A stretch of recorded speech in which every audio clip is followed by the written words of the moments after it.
So Jim Jones was born in 1931 in rural Indiana. He opened his church, the People's Temple, in the mid-1950s.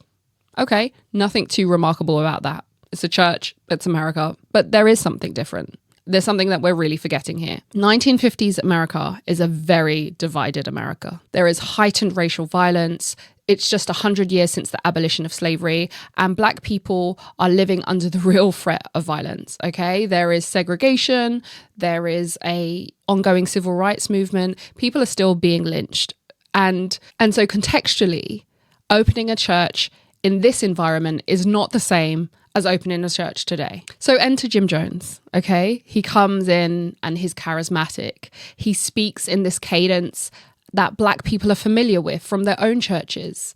And he's preaching things that they want to hear. He's preaching a message of safety for them. He's preaching a message of racial equality. He's preaching unity. And don't get me wrong, it's not just talk. He's not just out here talking the talk. He's actually walking the walk. So he talks about this racial unity, right? And you're thinking, yeah, okay. But he also, at the time, adopted 3 Korean children. He adopted a child that was part Native American, and he also adopted a Black child. In addition to that, the People's Temple ran programs for the needy. They did drug rehabilitation programs. They had legal aid services. And so he preached this message of social equality that really resonated with people that were essentially under attack from their own country. They were not wanted everywhere else, but in that place, in the People's Temple, they found a home. So with that context, of course it would be something that was attractive to Black Americans. I want you to think about this really carefully. You're in a society that doesn't value you, a society where you're seeing your peers on a daily basis being lynched, being brutalized, being discriminated against.